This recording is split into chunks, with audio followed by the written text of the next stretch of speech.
lunes pare, perdió todo lo que hizo. Perdió el tiempo en familia que no pudo tener, la plata que usted se invirtió o todo lo que pudo haber hecho, lo perdió. Bienvenidos nuevamente a Viernes de Anécdotas. Retomamos, desde hace mucho tiempo no hacíamos Viernes de Anécdotas y hoy con un invitado muy especial, Dr. Larry Quinn. Bienvenido. Doctor Juan, un placer estar acá con ustedes. Muchas gracias por la invitación. El Dr. Larry Quinn es médico deportólogo y hoy vamos a hablar de deporte, de música, de adversidades en el deporte, de muchos temas que a ustedes les va a interesar. Entonces van a disfrutar mucho este espacio. Dr. Larry Quinn, cuéntenos un poco de dónde nació la pasión o la toma de decisiones para usted ser médico deportólogo. Bueno, pensaré yo que desde la universidad en el pregrado me vinculé al equipo de rugby de la universidad desde inicios pues, de la carrera de medicina allá en Bogotá, en la Universidad del Rosario. Y desde ahí me llamaba mucho la atención como el médico que estaba a cargo, el médico del deporte que estaba a cargo de la disciplina y de varias disciplinas, abordaba el tipo de lesión, era muy comedido con ciertas cuestiones de la atención con el deportista y me enteré realmente que el mundo del deporte necesita entender al deportista. No el simple hecho de conocer la anatomía o la fisiología indica que ya es lo mismo en un deportista porque pueden cambiar ciertas cositas. Y me llamó la atención esa rama de la medicina que la verdad, si soy sincero, a raíz de eso la conocí, porque no entendía no comprendía que podía llegar a ser un médico del deporte y que esa ciencia existía realmente desde la medicina. De acuerdo, porque nosotros siempre estamos formados los médicos en ramas quirúrgicas, en ramas clínicas, pero la medicina del deporte es una rama que va un poco paralela y no la conocemos mucho. Y que es relativamente nueva, Sí. que podríamos decir que está cercano a los 30 años de fundada y formada aquí en Colombia, y que es una especialización médica, parte clínica, no es quirúrgica, es más la parte clínica, pero tiene varios aspectos y puntos de acción. Se puede ir desde la parte de ser médico del deporte de un equipo, trabajar con deportistas de alto rendimiento, deportistas aficionados, deportistas profesionales, pero también está la rama de ser médico del deporte en actividad física y ejercicio, en poblaciones como diabetes, tensión alta, hipotiroidismo, o también uno puede irse por la línea de consulta antidopaje y sustancias farmacológicas permitidas y no permitidas en el deporte. Entonces tiene varios aspectos y planes de acción, y campos de acción. Buenísimo. Entonces desde el deportista de alto rendimiento como al deportista recreativo, como el paciente que quiere hacer deporte, que tiene unas comorbilidades y que necesita alguna orientación en el deporte. Como la persona que nos está viendo en este momento y dice, oiga, qué rico empezar a hacer ejercicio, nunca lo he hecho, como que es importante, por dónde, cómo hago, qué empiezo. Aquí estamos también desde la medicina y el deporte para brindar esa ayuda. Perfecto. Y esa es una pregunta que hacemos sobre todo los médicos y es que nosotros somos muy dados a decirle a los pacientes, venga, es que usted necesitamos que haga deporte. Pero el deporte debe ser un deporte formulado, como si fuera digámoslo así, un medicamento, pero estructurado, más que formulado. Exactamente. Cualquier persona que quiera empezar un plan de ejercicio, idealmente debe ser escuchado en su contexto. ¿Qué quiere hacer? ¿Qué busca? ¿Cuáles son sus objetivos? Que los objetivos que se pretenden sean medibles, sean reales, sean adecuados, porque muchas veces se deja el ejercicio porque se tiene un objetivo muy alto. Claro. Usualmente, si yo quiero correr una maratón 42 kilómetros, digamos que no puedo pretender ya en una semana estar listo. Total. Entonces, si mi objetivo es empezar a correr para correr una maratón en una semana, pues posiblemente al no conseguirlo bien me va a frustrar y la culpa no es del ejercicio, es más del objetivo. Entonces, primero centrándose en el objetivo, mirando cuál es la calidad de la persona, qué contexto tiene, uno empieza a trabajar por ese lado, porque moverse es salud. Moverse es salud, sin duda. Y a moverse porque moverse es salud. Doctor Larry Quinn, usted ha trabajado y viene trabajando ya hace mucho tiempo con Indervalle. Sí, señor. Y con deportistas de alto rendimiento. Exactamente. Quiero que nos cuente cómo ha sido esa experiencia suya en trabajar con deportistas de alto rendimiento. Wow. Yo pensaría que la evolución del ser humano continúa a través del deporte. Ok.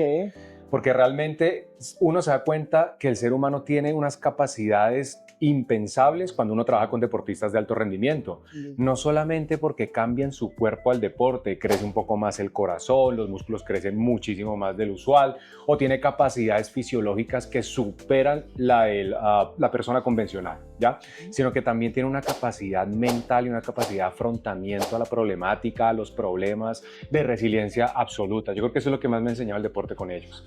Si bien uno como médico entiende que hay un corazón, que hay unos pulmones, que hay, digamos, que una fisiología, que hay patologías, que hay cura, que hay enfermedad, es con el deporte que uno entiende que realmente hay que ir más allá y en ocasiones se lleva al cuerpo a unos límites más de los permitidos, y la gran pregunta como uno médico es cómo llegan allá, o sea, cómo pueden sostener o ese entrenamiento o esa carga de entrenamiento sin fatigarse, sin desmayarse, lo hacen desde el punto de vista mental.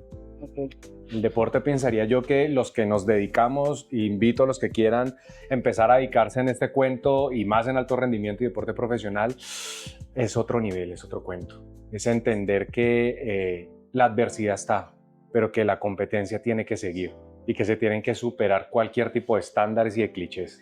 Sí, sin duda. Detrás de cámaras hablábamos, doctor Larry Quinn, de qué nos enseña a los deportistas de alto rendimiento en nuestra vida diaria. Sí. Y uno de esos valores es la resiliencia. ¿Qué otros valores cree que usted que nos puede agregar esos deportistas de alto rendimiento, sobre todo que podamos ser aplicables a nuestra vida? Total. Yo pienso que ellos me enseñan más a mí que yo a ellos, porque es absolutamente entendible que la vida, como en el deporte, es una competencia absoluta. Puede ser con usted mismo o con otra persona, pero no hay cabida para una zona de confort. Cuando el ser humano llega a una zona de confort, viene la desmotivación, viene la mayor parte de las inseguridades, viene el miedo a arriesgarse. Y si bien es cierto, hay ciertos tipos de riesgo, no es bueno que un ser humano esté todo el tiempo en zona de confort, y ellos me han enseñado que la zona de confort no es buena. Okay. Un deportista que prácticamente no compite, que ya no le da ansiedad y miedo a competir, que no tiene con quién foguearse, que ya le importa o no le importa competir o entrenar, pierde la motivación. Okay. Y así como en la vida nosotros tenemos que querer mejorarnos a nosotros mismos, en cualquier aspecto, en el deporte, en el académico, en cualquiera. Y eso me han enseñado ellos, a trascender más, a buscar competitividad sana, a querer mejorar la versión de uno y a entender que hay más topes allá, que uno los puede traspasar.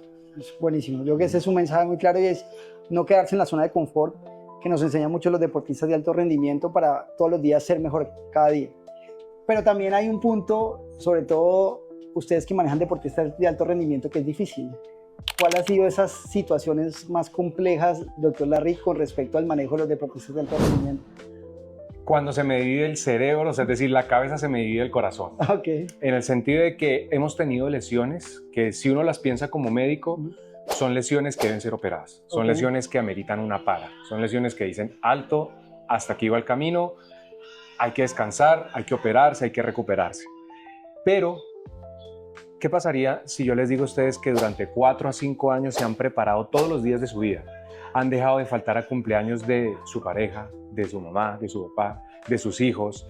No han tenido la capacidad de disfrutar en otros ambientes. Han tenido que estar literalmente concentrados en una sola cosa, prácticamente sin descanso. Y que ya casi cuando van a llegar a esa competencia por la cual entrenaron todos estos 4 años, se le ocurre un impasse.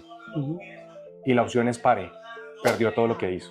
Perdió el tiempo en familia que no pudo tener, la plata que usted se invirtió o todo lo que pudo haber hecho, lo perdió.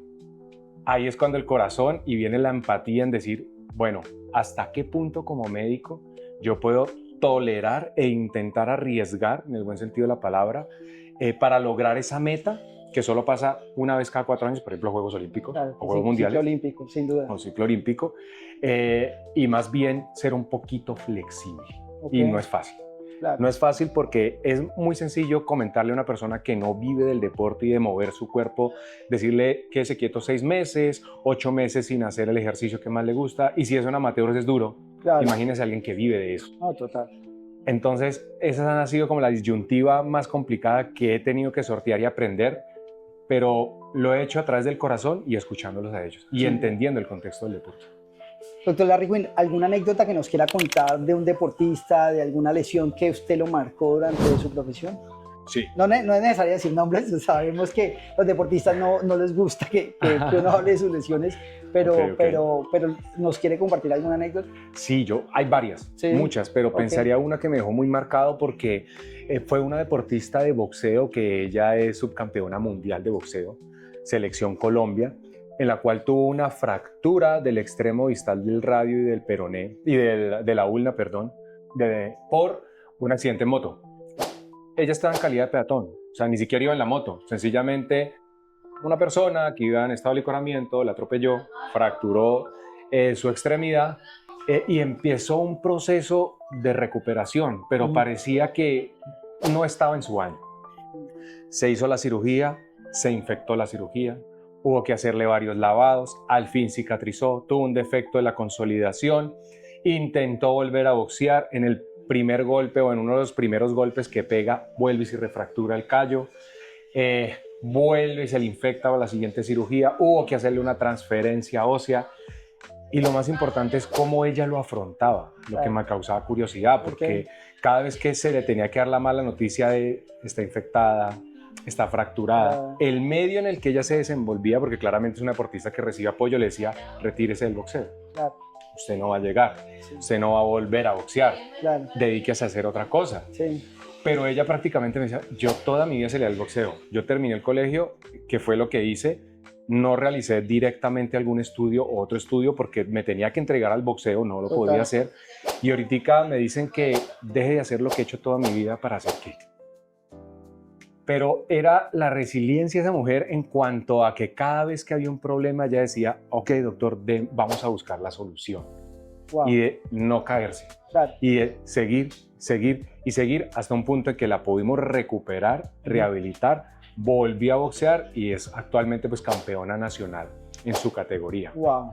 Uy, un ejemplo total. Claro, porque es un caso en el cual uno busca el apoyo o la empatía de todo el grupo, pero prácticamente cuando uno hacía la interconsulta a otros especialistas, la respuesta del especialista era retírese, es más fácil. Claro. O del mismo entorno deportivo era hasta aquí llegó, porque sigue, ya no más, ya pare. Claro. Pero lo pudo lograr.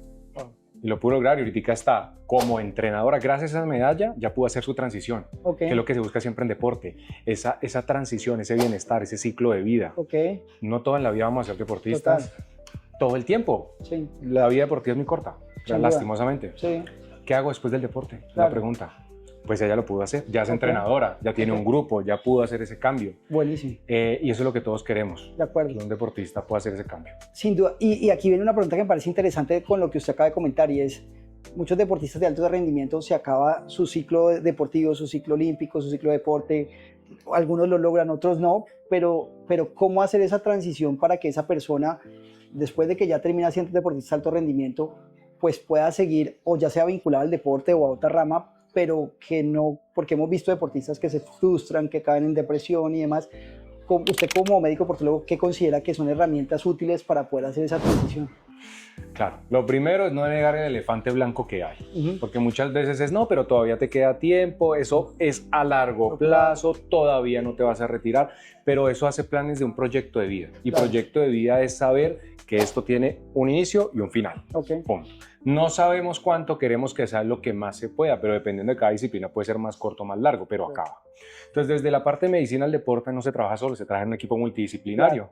Y dentro de ese equipo multidisciplinario también un grupo de psicología de bienestar y psicología clínica y psicología del deporte, en el cual empiezan a encaminar y en decir, bueno, tu proyecto de vida es deporte, pero estudia, haz un técnico, ayúdate con.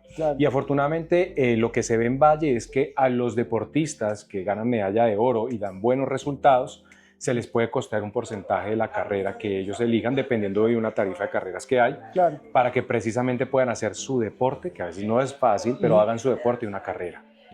Y se les debería apoyar, como se hace, ojalá fueran todos, en volverlos a revincular. ¿Qué mejor y qué más va a conocer su entorno que un mismo deportista? A mí me fascinaría que los que nos trabajaran desde el punto de vista administrativo, contadores, abogados, en el mundo del deporte sean deportistas. Y eso es lo que siempre se busca. Siempre. Terminó su ciclo, es profesional, vincúlese al deporte. Una pregunta que me hicieron es, ¿qué calidades debería tener un gran trabajador? Yo dije que sea deportista. Es lo primero, que sea deportista. Cuando ustedes le traen una javier, yo fui deportista de alto rendimiento, hice derecho o terminé mi carrera o mi técnico, quiero ofertar aquí, es el mejor trabajador que usted puede tener. De acuerdo. Porque ¿qué más que un deportista para cumplir horarios, ser disciplinado, ser resiliente, seguir órdenes, tener conductas adecuadas, tener compañerismo, saber trabajar en equipo? Ahí tiene usted prácticamente el 90% de un excelente trabajador. De acuerdo. Muy bueno, muy buen consejo. Súper. Doctor Larry, ya le voy a decir Larry por la confianza y es porque vamos a entrar en temas personales y es como una persona que nace en Bogotá, ¿sí? Le encanta el Valle y vive en el Valle, pero no solamente eso, sino que le encanta Guadalajara de Buga, donde yo soy oriundo, y además toca acordeón. Cuéntenos un poco de esa experiencia. Ese mixto. Bueno, el acordeón es por mi familia. Mi padre es de Norte de Santander, de Ocaña, Ocaña es un pueblito muy cerca, pues, a Huachica, a toda la parte del Cesar, entonces la influencia del vallenato es muy alta allá. Y mi familia sí es una familia de músicos, tanto de personas que tocan acordeón, de artistas de acordeón, de batería, de guitarra, de bajo, pues. Entonces uno nacer en ese entorno sí o sí se impregna. Sin duda. Sí, absolutamente. Y una de las grandes cosas que yo quería aprender es acordeón porque me pareció un reto maravilloso. Buenísimo. Lo vine a aprender tarde, lastimosamente. Quisiera haberlo aprendido antes, pues, pero lo vine a aprender en la universidad estudiando medicina. Wow. Y en Bogotá. Y en Bogotá, No sí, lo aprendí en sí. otro lado, sino en Bogotá. Pero es interesante cómo uno, a través de una pasión, puede aprender infinidades de destrezas. Y una fue el acordeón y cómo saber tocar acordeón también me abrió la puerta en muchos aspectos. No para dedicarme a tocarlo, pues Claro. como tal, porque claramente como médico es muy difícil, pues, pero sí me abría la posibilidad de formar un grupo vallenato en la universidad y que ciertos docentes de ciertas prácticas fueran más flexibles con nosotros para que le tocáramos gratis las novenas. Entonces o sea, digamos que nos perdonaban turnos o cositas así, pero la cuestión es, venga, usted es del grupito, sí, ¿por qué no hacemos una cosa? Tengo una novena, van y tocan la novena. Y bueno, me sirvió. Sin duda. Me sirvió, absolutamente. Y lo de Valle del Cauca es que cuando yo estaba terminando mi especialización en medicina del deporte en la Universidad del Bosque, se cursaban 6 meses de lectiva en Cali, en la Escuela Nacional de Deporte y en el Deportivo Cali. Y a pesar de que no tenía familia acá en ese entonces y no conocía directamente a nadie, era un poquito renuente venir a Cali, la vida me trajo acá. La vida me trajo acá por alguna razón maravillosa y es mi esposa, que es de Guadalajara de Buga. Sí. Me enseñó Guadalajara de Buga y me enamoré profundamente. Tanto que me casé en Buga. Mi hija sí es caleña, tengo una chiquita hermosa de 4 años, pues me hubiera gustado, y es chistoso, me hubiera gustado que naciera en Buga, pero ella dice, por alguna razón que no es culpa mía, pues que es bugueña y que no es caleña, que le encanta estar en Buga con los primos todo el tiempo, Sí. pero Guadalajara Buga tiene esa magia absoluta que me encanta, y el Valle del Cauca ni se diga, y aquí soy feliz. Yo no soy bayuno, pero me creo uno, como Sí, siempre he sin dicho, duda, pues. sin duda. ¿Qué ha encontrado en esa cultura vallecaucana? Wow. Bueno, hay que ver que yo vengo de un contraste fuertecito Sí, de contexto de social y cultural, okay, santanderiano, rolo, por decirlo así, pues, y acá. Pero pues yo me desenvolví directamente fue en Bogotá. Claro.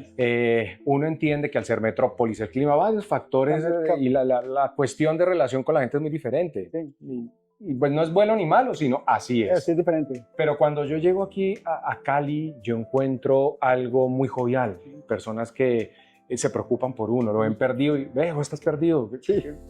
Venga, yo lo sigo, venga, vamos para allá, vení para acá, tranquilo, relájate, bienvenido acá trabajamos todos. Sí. Acá hay espacio para todos, no hay un círculo De cerrado. acuerdo. Cuando me presentaron aquí, pues del staff de médicos del deporte que hay acá en Valle del Cauca, lo mismo, llegué como recién dijeron, si se puede quedar, hay trabajo, abren las puertas. No, esto es el paraíso. Qué bueno, Larry, me alegro mucho. Larry, ya para concluir y sobre todo dejarle un mensaje a los que nos ven y nos escuchan, ¿cuándo consultar a un médico deportólogo? ¿Cuándo crees que debemos consultar a un médico deportólogo? Cuando me quiero mover y no sé cómo empezar y hacerlo de mejor manera, está el médico del deporte. Cuando me vengo moviendo, me molesta algo, quiero mejorar en algún aspecto, también está el médico del deporte. Cuando tuve una lesión y quiero volver, pero no sé cómo, también está el médico del deporte. Okay. Cuando quiero mejorar mi rendimiento, ya creo que toqué un tope, pero quiero más y no sé cómo conseguirlo, está el médico del deporte. Es decir, para cualquiera que quiera a través de la movilidad tener movitalidad, mucho gusto, está el médico del deporte. Larry, muchas gracias. Qué placer tenerte en este espacio. Muchas gracias a ustedes también. Súper chévere. Y sus comentarios, si les gustó la entrevista, denle like, aquí están sus comentarios. Y bueno, espero que les haya gustado y nos vemos en otro viernes de anécdotas. Hasta luego. Chao.